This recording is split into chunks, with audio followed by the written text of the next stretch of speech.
Hey, everybody, what's going on? My name is Dean. I'm a bald man with, once again, the world's biggest headphones. These headphones are meant for a horse, let's say a horse, some sort of large-headed animal, and that's not me. But I'm wearing them nonetheless. And while I'm wearing them, I'm going to be talking to my friend, that you may know from his work as a founding member for the British progressive metal band Monuments, and also from his guitar instructional content on the website Riffhard, along with his YouTube channel where he shows off all of his unreal amount of gear. He's a buddy of mine. He plays a lot of down-picked notes. His name is John Browne, and here he is. Welcome, John. Hello. Okay. Real quick, John, before you say anything else, I'm going to put on a band that you and I both recently discussed we both have a love for, and we're going to listen to a bit of Dream Theater. I hope you can hear that. You can hear it. Oh, well, let's turn that up then. Let's turn it up, dude. Let's go a little bit louder even. Let's just, Okay. Actually, maybe we're going to go down a little bit. Anyway, you can get the idea. John and I both love Dream Theater, and it's something else that we were both just talking about right before this started. I went to the bathroom and I took a piss. So I went, and that's how us Canadians say it. I don't want to be crass. Us Canadians say went and took a piss. I know you say take a slash, or spend a penny. Like, I understand that there's cultural differences.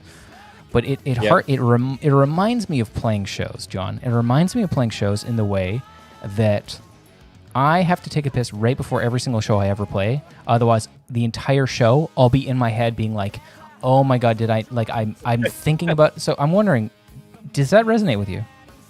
Yeah, there's been a few times when I've actually had to run off stage between songs. No way. Because I needed to piss so bad. But that's my own fault for drinking too much beer before I played. Okay, so how does that work? So you are in the middle of a song or middle of a set, and you have like an interlude. Is that what you're talking about? Yeah, or I just miss the first riff. Sometimes. Wow, you missed the first riff. Normally I can wait. So we have like an encore where it's like an extra minute and a half, 2 minutes or something like that. Right. And the laptop's running, backing tracks are running. It depends how far away the toilet is from the stage. That is generally what it comes down to. But I mean, being in North America, I'm sure you're the connoisseur of pissing in water bottles. Oh, well, you know what? Okay, that's funny that you bring that up, because everybody in my band is very good at it, and I have never done it. No, I've done it. I did it once, and I'll let me paint a scene for you. Not to be gross, but let me paint the. Okay, so. So we're in the middle of the States somewhere, and it's 2, 3, maybe 4 a.m., something like that. It's like after a show, and I'm the next up for driving. Okay, so we have to leave at 6 a.m., whatever. I'm asleep at 3.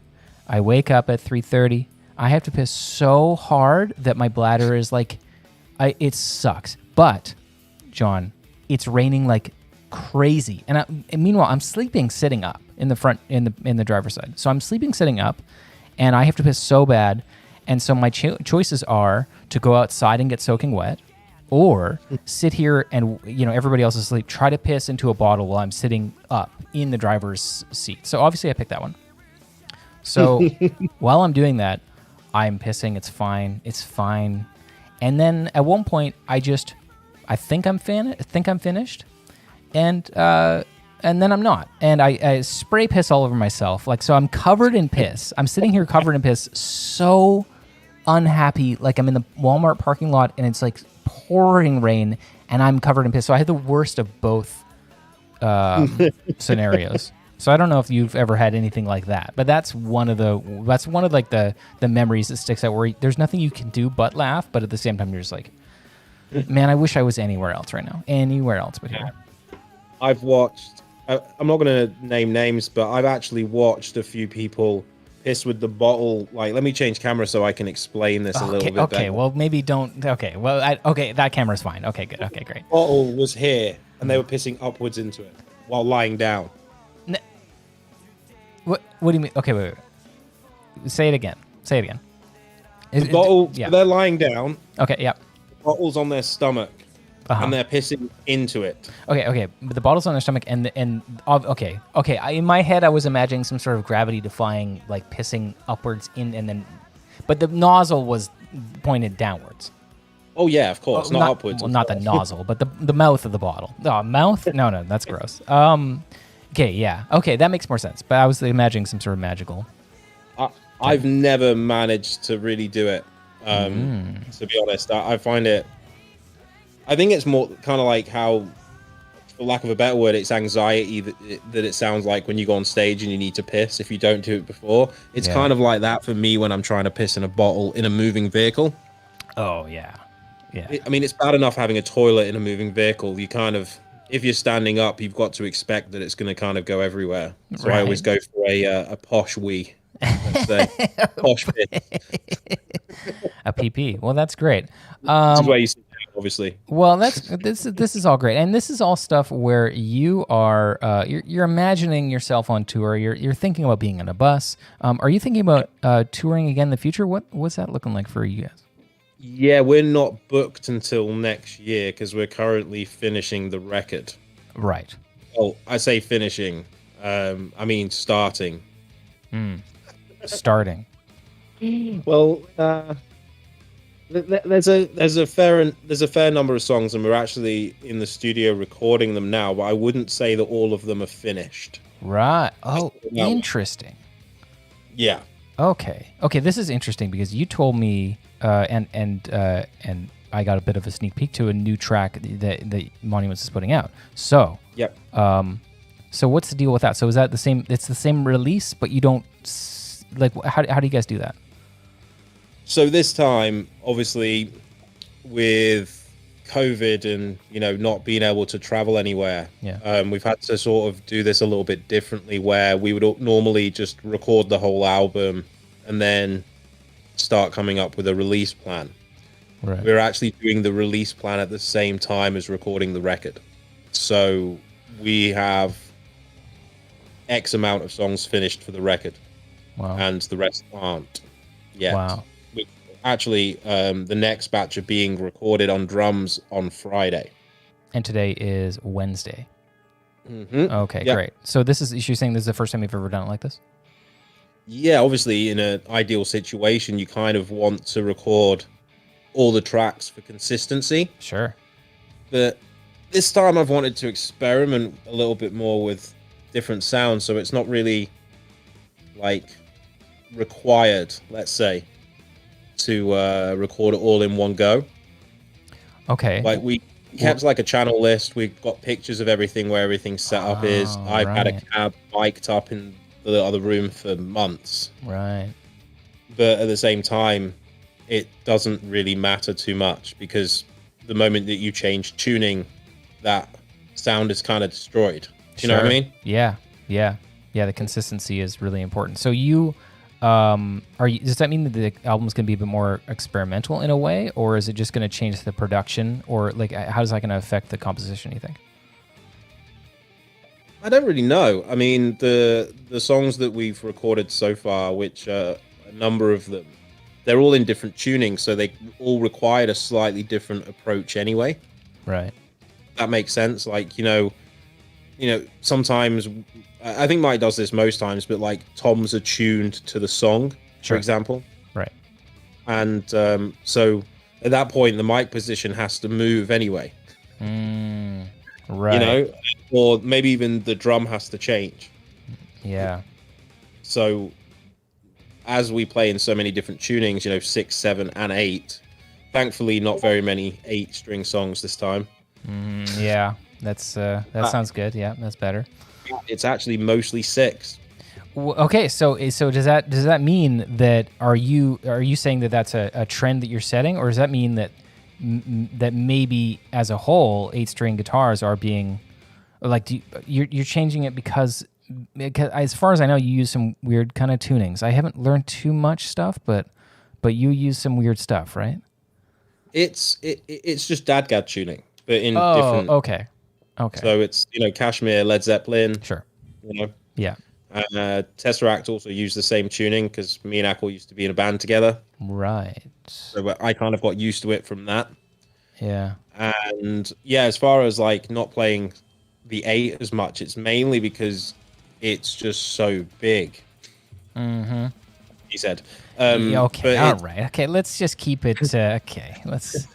All right.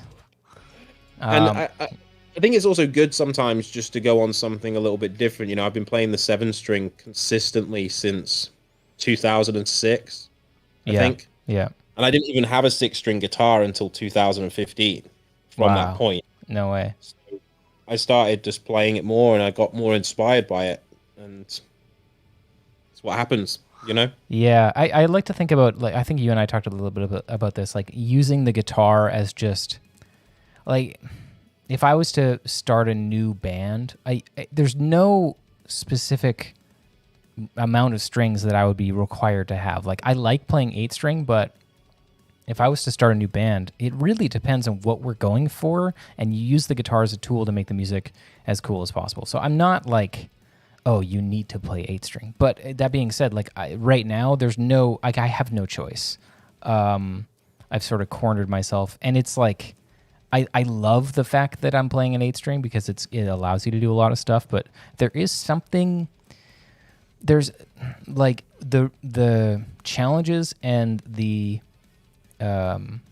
limitations that you have on yourself or your music oftentimes provides a lot of really cool material, and that stuff can't be discounted in writing music. And I mean, playing an 8-string, I have all this cool stuff that I can play, all these notes, all these pitches, 2 more strings lower than any 6-string guitar, but I have a certain size spread of my fingertips, and the thing has a longer scale, and it has a tall, like a wider, like there are limitations to it as well. So it's like that stuff oftentimes pushes you to sort of dive deeper and be like, well, I can't do this. And anytime, I feel like anytime you're playing guitar and you're like, I can't do this, and you keep your head in that kind of mindset of like, well, but I want to try something similar. I want to make up for the fact that I can't do this. So maybe I can do that. And when you start searching for, like, necessity is a mother of invention, right? So you start searching for new ways, and that's where a lot of cool stuff comes out, I think. That's very, very true. I mean, it's not that I'm not thinking about it while I'm writing either. Like, just as an example, in the new track that comes out tomorrow, in fact, some people have probably already heard it because it comes out at 12 o'clock tonight, and wherever it's a very you are good in the one. world. So it already has it, It's a very, very good one, too. I really enjoyed it. Oh, thank you. Yeah, and very cool. At the end, I thought of, because I didn't want to just have an 8-string for one riff. Does that make sense? So yeah, that makes sense. I wanted the end riff to be heavy, and I was like, the only way to make this what I want it to be is to tune down. So instead of busting out the 8-string for this, I thought, how are we going to do this in a live situation? So I decided to do 2 tracks of the bass guitar through a guitar amplifier. Wow. So then at that point, when you're in a live situation, you can get the bass player to just do those extra parts, maybe with a little bit of delay. Yeah. Okay. It's interesting. So you're really trying to, you're doing exactly what I was talking about. You're doing that. You're trying to figure out, because you can't do A, you're going to try and do B. You're going to try and make it happen, but it's like the limitation is what's sort of driving you to do something more, maybe more unique or interesting or something. Exactly. Yeah, and also the problem is that it was in C sharp. Oh, okay. So C sharp is, at that point, you're looking at a very thick gauge string, even with a baritone 8-string. Sure. C sharp. It's pretty. It's almost verging on a 9-string, really. Yeah. And definitely do not want to do that. No. No. I agree. Okay, I got a couple questions here, if you're okay to answer one or two. Thoughts on New Rivers and Isle? Have you heard the New Rivers and Isle song or the new album? I haven't listened to the new album, but the Owls album, Owls Call My Name, can't remember the full name of it. My mind's gone blank because it's nearly midnight here. That's all right. That album Where is Owls absolutely Know My Name, yeah. Yeah, that album is absolutely incredible. Okay, Yeah, so you guys share some creative decisions. Is that true? In the band, in the band, yeah, for sure. Like Mike actually only just left. In fact, he's the one that disturbed us when we were getting set up. Oh yeah, right, yeah. That asshole. Yeah. No, I'm just kidding. No, he seemed nice. We've been structuring and writing riffs. In fact, Mike has an entirely track of his own that I've not even played guitar on because he's one of those people that can play everything. Right. Fuck those people. So he's a very good songwriter, and he's written an amazing song. And all the structuring we do together. If Andy thinks that a different structure will work, we'll talk about it. You know. Well, I was sort of more referring to the other instrumentation, like using a saxophone, specifically brass kind of stuff. You guys did a little bit of that, did you not? I'm not. Yeah. Okay. So that kind of stuff, is that like how when you first did that, were you like, we're fucking crazy, or were you just like, I don't know if anybody's like, what was the? Because like oftentimes as a band, we've thought about adding, and this is something we might do in the future, but I don't know, but adding like almost synthwave elements because we all really love that stuff, but it never really happened. And maybe we're all just terrified to do it, but it's like making that creative choice is like, oh shit, that's like a real big departure. That is a big decision to make. So was that like stressful to do that? Well, unfortunately, we never got the saxophone on a record. And we only did it in a live situation, which was disappointing because I really wanted the saxophone on the record. Of course. Yeah, I remember seeing you guys live. Exactly. I remember the saxophone. Oh, right. Yeah, you would have been, on the Devin Townsend show. Exactly.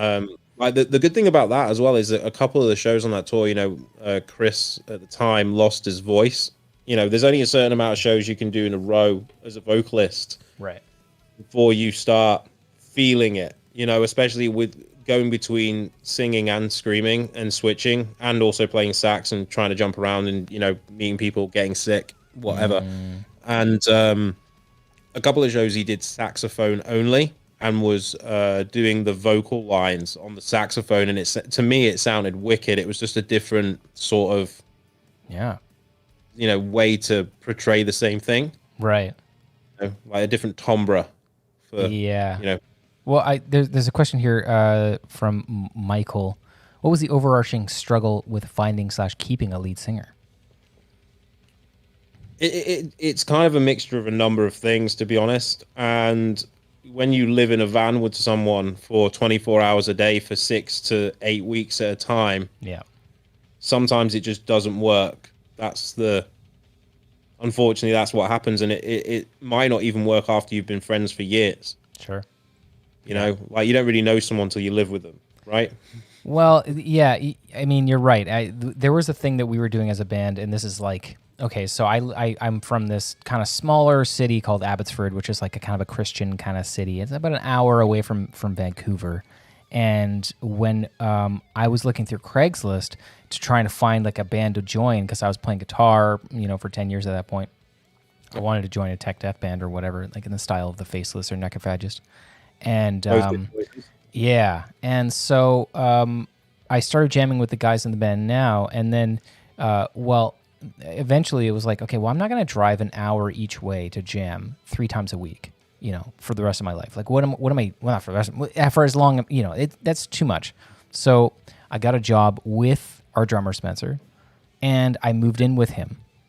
So now I'm working, jamming, hanging out with, and being. And just like living with one person. And then slowly everybody started moving into the same house. And at one point we had 3 of the members living in the same house. We were all working together, jamming together, hanging out together, drinking together, and being in a band together and writing music 3 times a week. Like we did that for 2-3 years. And then it slowly became obvious, like, hey, we shouldn't be doing, like, this is too much. So because you're right. I mean, you never really know somebody until you live with them, and luckily I found a group of guys that I can more or less get along with most of the time. But man, it takes a lot of patience to be just around somebody all the time. especially if you're an introvert.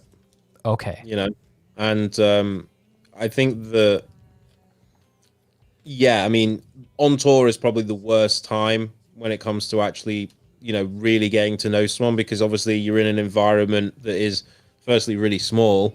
Yeah. In America, there's no such thing as a shower in a venue. So, Nope. it starts getting, and there's no such thing as catering. Nope. And, you're sleeping in a van on top of each other with no food, no shower. Yeah, and the craziest thing is you get so just pent up sexual energy that you guys are just all making out all the time. Like, I mean, I don't know about your band, but we were making a lot of sexual attention in the van all the time.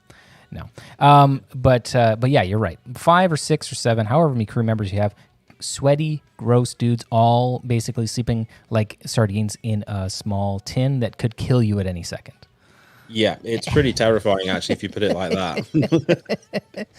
Well, yeah. Yeah, somebody says in the chat, kinky. Yeah. Okay. Well, that's just, anyway. But yeah, you're right. I know years ago we were on tour with, I can't remember who, but the headlining band at the time, they were like, yeah, well, when you tour Europe, you get fat. And when you tour the US, you get skinny. And it's like, that's super strange because I'm over here in Canada and we've toured the US a bunch of times. And we've also toured Europe a bunch of times. And yeah, the difference is in the way that they treat, and this is no disrespect to the US promoters, bookers, venue staff at all, but it's just how it is in the US. You don't get the hospitality that you get in Europe. Nowhere. Sometimes you do. Like, I think it depends on the level. Sure. Because the UK is very similar as well. Like, the UK catering is usually pretty terrible as well. Yes. At the same level. But the moment you start getting to like 700 to 1,000 capacity venues is when it starts getting better. Yeah. But you get that treatment in Europe from, especially in the Netherlands, where their venues are government funded for the most part. Oh, that's why they're always right. so good. Yes. And yeah, like, that's why. But I actually disagree with you on the getting fatter part in Europe. I always seem to get fatter in the United States. Oh, really? Okay, so that is, and you're saying that's probably because of why? Well, probably Wendy's. Specifically Wendy's. Okay, great. Yeah, because I mean, fast food culture in the States, and oddly enough, and I don't know if anybody watching or listening to this knows this or has experienced this or maybe feels very strongly about this, because I'm sure that you and I have some of the same kind of friends who are very adamant about which gas station they go to get sandwiches at. It's like, what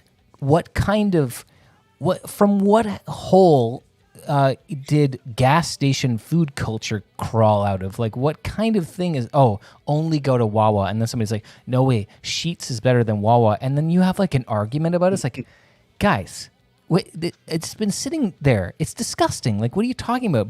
But I guess the thing is that the quality of food that you can get at 2 or 3 in the morning in Canada, it definitely is. You eat like Chef Boyardee out of a can, and you don't have a can opener, so you have to like grind it against the cement, versus going to Sheetz in the middle of the night somewhere in the U.S. and you're like, I can get an actual sandwich. You know what I mean? At least there's that. Or Denny's. Oh, okay. Yeah, okay. Denny's is a bad old time, but I've not toured the States since I became a vegetarian. Oh, really? So that's pretty terrifying. I started reintroducing fish again recently because it was just a little bit, I got a little bit bored, to be honest. Right. More than anything. But I ate a Beyond Meat burger on the last tour. Mm-hmm. And ever since March of, when the lockdown happened, I just and thinking about going to the States as a vegetarian seems a bit terrifying to me, because our bass player ended up just eating a chicken burger because he was that hungry. Right. On one of the tours. Yeah, but I mean, Denny's is okay. Like, I can, for that time of the morning, it's all right. That's exactly it. That's exactly. There's worse things. Like, I'd rather go there than like McDonald's or something, Well, yeah, I fucking hate black olives so much. Like, I feel like they're fucking gross as like, I really don't like them. What about green olives? Well, green olives, I don't know. It's not quite as bad. What's wrong with you? Do you want me to make a list? Yeah. The so the black olive thing. Ever since I was a kid, I hated them. And so there was one night in Seattle where we were playing, and everything around the venue closed except for this one like Greek place or something, and it was open till like 11. And they had one thing, or no, it was an Italian place because it was a calzone, and the only thing that they had left was one calzone that was full of black olives, and I hadn't eaten since like noon or something, and I ate it so fast, and I guess at that point you're like, the things that I don't like really break apart when I'm threatened with like existential, like and that's not existential. Like obviously I'm gonna live, but like even if you dip your toes into like, oh, fight or flight because you're so hungry, it's like I'll eat all the black olives that you give me. You know what I mean? At that point, but I'll be grossed out later. But Oh man, they're not that bad. I mean, I understand why you don't like them. They're pretty strong, but also I don't think you get the full experience of an olive until you've been to the places where they're actually grown. oh sure, You know? okay. So such as Just imagine Guinness. Like, I think this is a good example. Is that the moment that it's transported, it tastes like ass. right? Yeah, Right. yeah, Um, yeah. and the same can be said about a lot of different foods. So maybe you don't like it because it's been sweating in a plastic container across the Atlantic. That's a possibility. That's it's a really gross picture that you painted. But okay, so I have About that. I have a question here from Johnny. What song/riff made you hit a wall in your guitar playing in your early years, and how did you get through it? Master of Puppets. Oh, Like when I found out that James was doing it in all one direction, and then I tried it, I was like, I have no idea how he does this. wow! And that was what age? Probably like 17, probably something like that. Okay, so 17. As of 17, you're. I don't know what. I don't know exactly. Are we? I think you're maybe like a year or two older than me. I'm 33. Yeah, I'm 35. Okay, so when you're 17, are you on the internet looking up tabs? Is that kind of like your main thing, or is it magazines still, or what? I can't really remember. Like, it was definitely like the Guitar Tab websites for a lot of it, but I also used to buy a bunch of magazines as well. Right. But after a certain age, I stopped learning other people's songs, and I think it was probably I was around about 18 when that happened. So Yeah. it must have been between the age of 16 and 17, I want to say, when that sort of happened. Okay, so you make this realization that James is downpicking everything, and that makes you angry, or I just start trying it right? as well. But you know, it's happened many other times as well. I remember like trying to learn liquid tension experiment. Yeah. There's one run in Paradigm Shift that still is a nightmare. Mm-hmm. Yeah. The one that's is it the diminished run? Is it diminished? I don't know. I mean, I know the song quite well, but there's so much there. There's so much there. It's this run. All right. Okay. Busting out the acoustic guitar. In fact, actually, it's an acoustic. So how am I going to do it? I don't even know how I'm going to do this, and if you're going to be able to hear it. But it's that. You know, it's. In fact, I'll change my camera so you can see this a little bit. Yeah. Let's try that. Yeah. So This is gonna be great. I'm going to do it lower, but Sweet. Yes. it's that one, but it's really fast. Yes. On the 12, it's like towards the end of the solo in Paradigm Shift. Yeah. I know that riff. Yeah. Yeah, I remember trying that and thinking, this is impossible. Yeah. Yeah. Yeah. Same thing with Eugene's Trick Bag as well by Vi. I remember seeing Crossroads when I was a kid, trying that. I ended up playing that song for my final exam when I was a kid for music, but then it took me forever to get a couple of those bits as well. You know, I think that everyone goes through that, you know, that wall block from time to time. Yeah. When I filled in for Periphery in 2011, I remember Zygle Rocks giving me, I think it took me 4 days to learn that after the shows. And I think I spent the longest on that one out of all of them. Wow. Insomnia was really difficult as well. You know, Yeah. yeah. There's been loads of times when I've just been like, yeah, this sucks. Well, I think that what might lend because you're talking about Crossroads, and I think a big part of, like, because every guitar player that's around our age, I think, went through that. If you're into shred, if you're into Steve Vai, if you're into Paul Gilbert, Yngwie Malmsteen, you probably saw that clip or watched that movie, and you watch Ralph Macchio play that stuff. And this is before, like, it was before I knew what overdubbing was. Mm-hmm. So when I watched that, I was like, this guy's playing without a pick, and I don't understand how, because, like, I know the very end note, he does a bend where it's like a bunch of other instrumentation comes in, and it's like, what? And it sounds insane. And I remember watching it in, like, my basement going, like, okay, is he, like, doing something, like, maybe it's an effects pedal, or maybe he's got really good bends, and he's doing it without a pick, and he's, and that, I think that video was both a really good thing for young guitarists to watch and listen to because of the it's so well written, and it's got neoclassical stuff, and Paganini, like, wrote, violin sonatas, and they're super inspiring on guitar, and, very virtuosic, but it makes you watch, you watch this thing and you're like, if you don't know a couple of key things, and I mean, I was a pretty stupid kid, or maybe all of us were, I was like, how is he doing this? And it threw me through a loop. Yep. So, I mean, I remember thinking the exact same thing as you when that last note hits of his, his solo, and thinking, how on earth did he make that sound? Yeah. And then obviously over time you get to learn these things, different timbres, what different instrumentation is. Right. I just saw a funny comment actually from Brian Pitts, the origin of fake Instagram guitarists. Exactly, dude. Yeah. That's it. And I mean, like, the cool thing is, like, you get to watch Steve Vai in that clip, and he's failing. He's, like, trying to do this thing that Ralph Macchio was playing. And so at that time I knew Steve Vai. And I was watching the clips where I'm like, Steve Vai, and I mean, I think it's on some level in my brain, I was like, it's a movie, he's acting, but you can watch him really fuck it up, and then this kid comes along without a pick and plays it perfectly. It's like how am I to digest this information as a kid? You know what I mean? And it's just like, I've had this conversation with my wife, Claire, where she plays guitar as well, and she's actually at school right now. She's finishing up her music degree. What a fucking nerd, you know what I mean? Jeez. let's get a fucking nerd. Let's get a big nerd in the chat for Claire.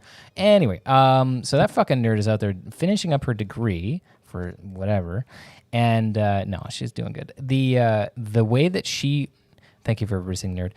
The way that she progressed in guitar was different than you and I, because she's about 7 years younger than I am, and she liked tech death and death metal immediately. Okay. So you and I grew up in a way where it was like 80s, 90s shred guitarists, but the production was not what it is now. It was still a lot to tape. It was still a lot of live videos that weren't perfect, but very, very good. And so we got this build up, and slowly, as technology kind of came in with our, level of understanding of it, we sort of understood what was going on. But where she's coming from is, and in any younger guitar player, really, you're coming from, like, hearing perfect representations of everything immediately, and that's your standard. That's what happened to Mike, actually, our drummer. So he grew up, I mean, he's pretty young. I think he's like 27 now. I can't remember his age, actually. I should probably know that. Sorry, Mike. He grew up with Periphery, and he didn't know what a drum trigger was. So he tried to emulate that sound, which is why he turned out to be as good as he is. Right. Yeah. He didn't know what it was. Yeah. I've heard this story many times about different musicians where they listen to it and they think, oh, this is how it sounds, and I have to just emulate it, and that's and it can be very positive, but it can also be a drawback and be very debilitating or It's frustrating. how you take it as a person, isn't it? Really, like if you use it as a negative or a positive. Yeah. Like if you strive to be that, or you've already succumbed to giving up. Right. Yeah, it's really about your stick-to-itiveness, I guess, at that point. Yeah, exactly. Yeah. And I mean, the birth of the Instagram guitarist. Yeah, that's right. I mean, the joke, excuse me, the joke is that Instagram guitarists are fake or whatever, and that's actually not necessarily the case all the time. No. I mean, we've both seen hundreds of Instagram videos or whatever, but what is almost always the case about Instagram stuff is not that it's always mimed along or fake, which is sometimes the case. Well, what it almost always is an isolated take of a very small section of a song. And I'm also guilty of that too. You and I can play the hardest part of our set perfectly if we just isolate that one part. I fucking can't. Well, I mean, honestly, I'm glad you called me because I actually also can't. So.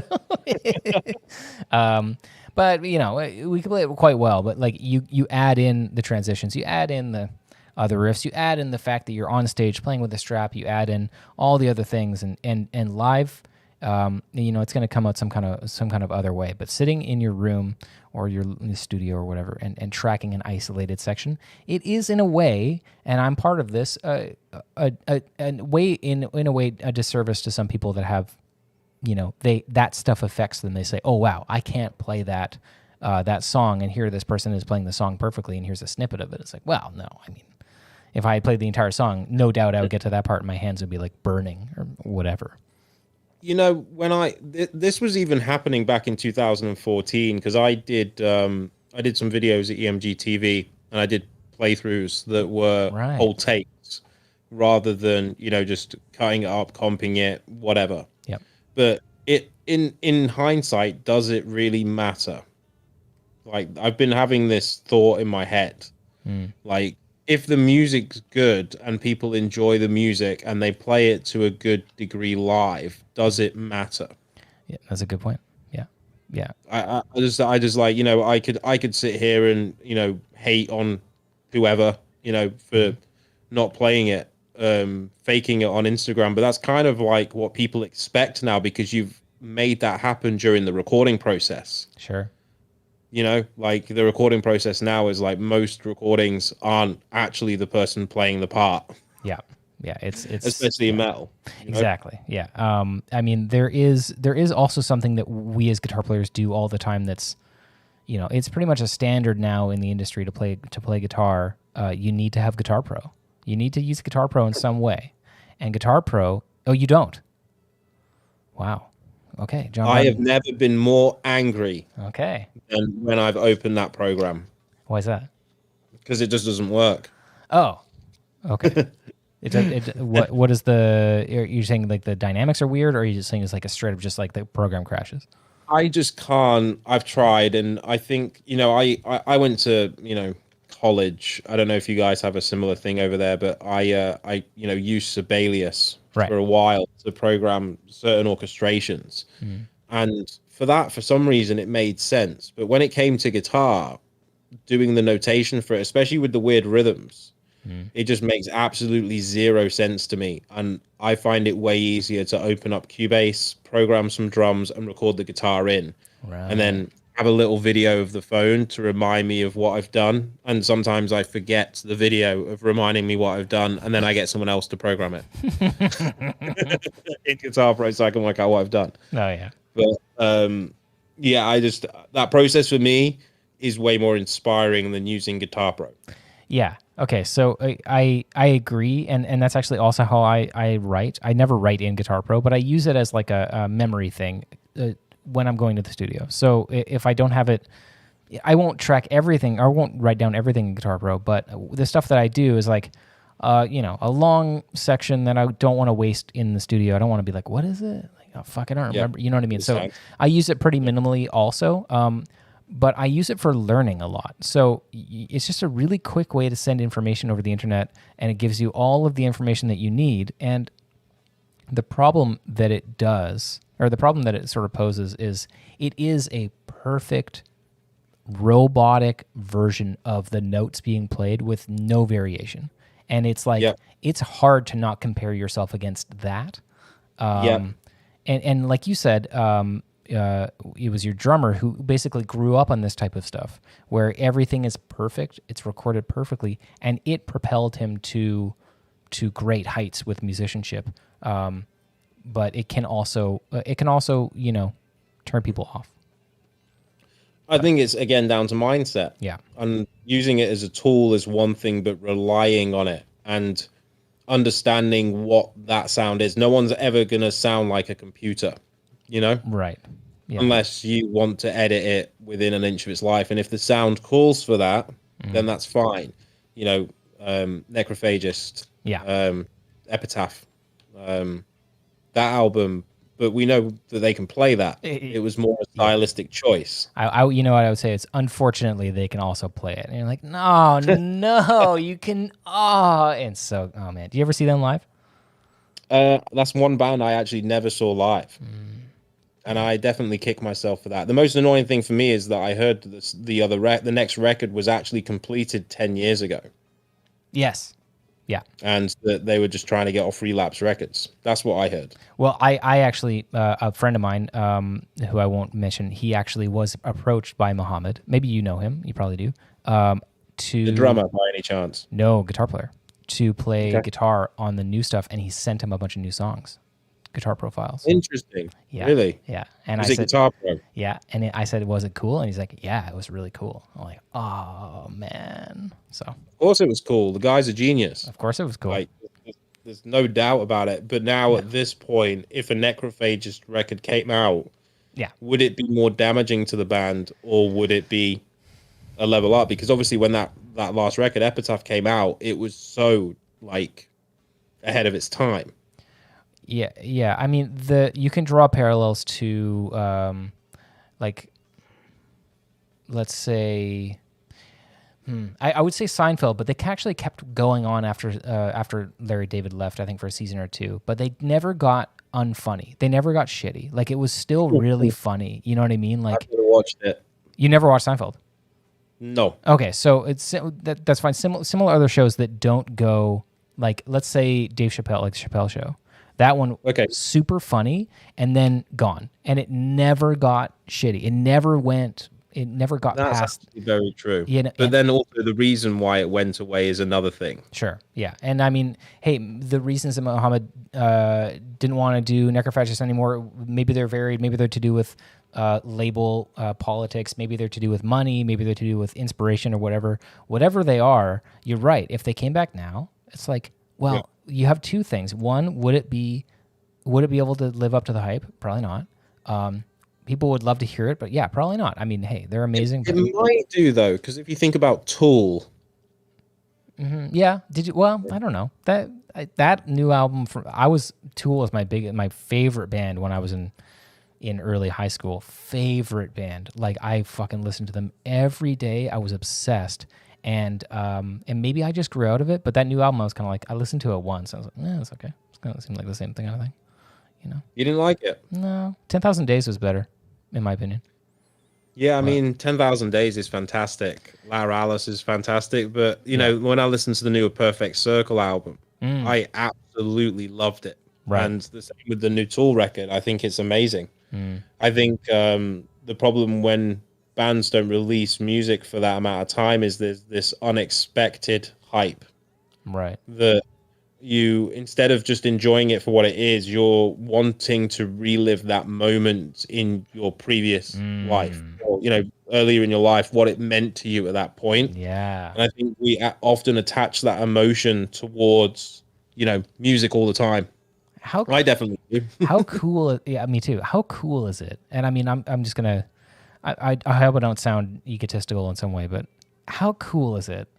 And I get these messages sometimes from people that are like younger fans of my band. I'm sure you've had the same thing. And they say, I've been listening to your band since I was 12, and it means a lot. The music means a lot. Like, how fucking cool is it that you get to be a part of that? That's kind of cool. It's so, because like, if you could talk to you when you were 12 or 13 or 14 or 16 or whatever, and those ages were so like mind expanding when you found a new band, they were so like, oh man, I found this new band you fucking need to.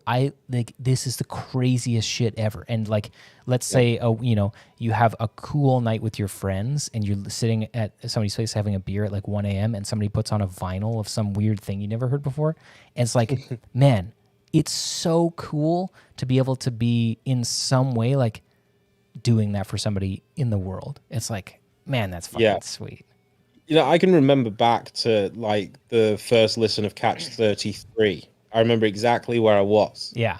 When that came out. And the same with Obscene as well, Right. which are both absolutely mammoth albums. Yeah. And, all these points in time that you remember this music by. And I'm just, I mean, it's amazing that people get that same emotion that I got. Yeah. Even though it's hard sometimes to accept it. I'm sure you have the same thing that, like, when you get those comments sometimes that it almost doesn't seem real. Do you know what I mean? Sure. Yeah. Well, no, it doesn't. It literally doesn't register until you spend a few minutes thinking about it. And you're like, oh, I guess that is, because it seems like maybe it's just easier to dismiss it as like, oh, you're just saying that. Or, oh, well, yeah, but you don't know what, maybe you don't know what good music is out there. You know what I mean? I just copied Meshuggah and James Hetfield. Go and worship them.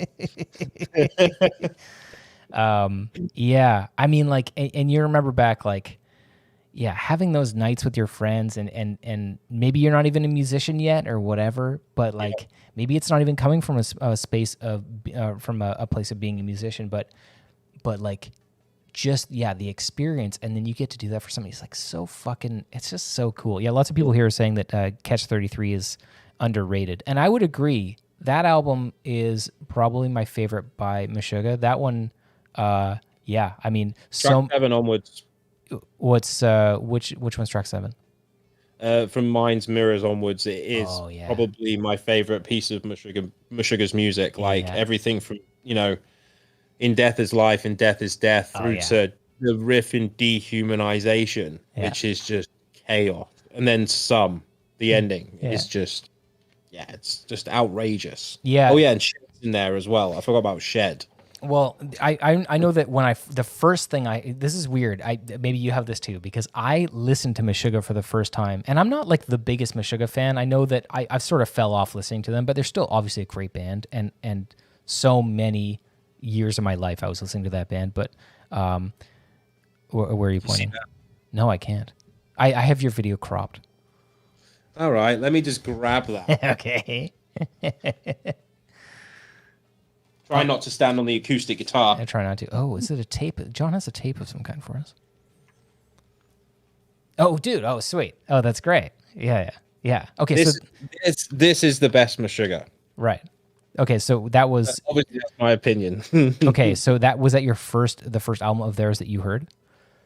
No, actually, the first song I heard by Meshuggah was Sane from Chaosphere. Oh, okay, and Chaosphere. It was the swappy over guitar thing that is at the time was chaos. Like I remember when I first heard Meshuggah and I was just like, I don't get this and I don't like it. Oh my God, I was literally gonna say the same thing, because I heard Rational Gaze and I was like, the solo fucking sucks. And then a few days go by and maybe you have this and you start thinking about it and you're like, that fucking sucked. I'm mad about that, but I'll check it out again. I'll listen to it one more time. And then you like listen to it, you're like, I'm not into it, but I'll check it out one more time. And then you're like, oh no, I like this. Actually, I like it. It took me, so the first song I heard, so I was really into, believe it or not, power metal and stuff like that before. Yeah, sure. And I listened to Sane, didn't like it, dismissed it. And the reason that I listened to them was I saw Meshuggah in an Ibanez catalog. Oh, so I checked it. Yeah. I mean, it's such striking imagery with the huge guitars, and I don't know what they were playing. Ibanez, they were playing 8 strings at that point as well. 7. They were playing 7s. Okay. This was at before the Ibanez 8s even were even a flicker in someone's eye. Right. Because for the Nothing album, it was recorded on 7s, I believe. Tuned down to and they something. were Nevborns. Do you remember that company? That might be too geeky Meshuggah knowledge. What brand? Nevborn. Nah, it sort of strikes a little something in my head, but maybe not. I don't know. Swedish guitar brand. they got them to make them some guitars. But yeah, I think obviously there was Conklin that did 8 strings around that time. Of course, and Sherman probably too. Yeah. No, I think that was before. Oh, really? Maybe, yeah. I mean, Wow. a little hazy on that part, but yeah, I mean, this was what Nothing came out in 2001. Or was it 2002? It might have been 2002 actually. But yeah, I heard Sane, and then I bought the Nothing album because Ackle was telling me that I need to get into Meshuggah. Right.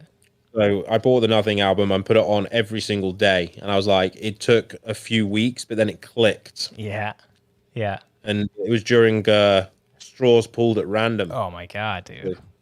Yeah, and I associate that song with Lord of the Rings because it came out around the same time, and I was listening to it when the beacons were being lit. So it always reminds me of that moment. And again, we're talking about attaching music to emotion and time. Yeah, and I mean, it's so cool to think about being like part of somebody's life in that way, emotionally. But another thing that's cool, and I mean, I say this while I'm sitting surrounded by 8-string guitars, is that playing an 8-string guitar is like, as it's not new, but it's newer than a 7, and it's much newer than a 6, and there's so much uncharted territory, really. And I mean, like, I think maybe the fad of adding more strings kind of stopped a little bit at 9. Maybe some people have a 10-string or whatever, but 8-string I feel like is like the perfect balance of being able to do the lowest stuff that you can really ever need to do, but without sacrificing any of the shreddy cool don't say stuff. Those words. Definitely don't say those words. You sound like a 6-string old man. You're running into bass territory. Never say never. Oh yeah. How many times have you heard somebody say 8-string? I don't even know how to play 6. I'm like, hey, dude, I don't know how to play 6 either. I'm just adding more strings. It's like you don't know how to play 6. It's like, what does that mean? Like, you know what I mean? It's like because I've taught people like that where they're an older student, they come in, they go 8-string, I don't know how to play 6. I'm like, I mean, I guess, what is the barrier for changing it really is just a creative thing. I understand it's a quippy sort of kind of cheesy, corny kind of joke, but that stuff's funny, man. I think that if you were to go lower than 8, you kind of need to start separating the signal out because it's almost a different instrument at that point. You know who does that is Colin from Dysrhythmia, he also plays in Gorguts. He plays. Yeah, I think he did that with his war guitar because they have those. Oh, war, there you go. Yeah, well, that's like a Chapman stick, isn't it? It's kind of a similar thing. I remember, because obviously, Behold the Octopus. Is that the same guy? Same guy. Oh, it's that guy. All right, I know exactly who you're talking about right now. What a lunatic! What an absolute lunatic that person is. Lunatic.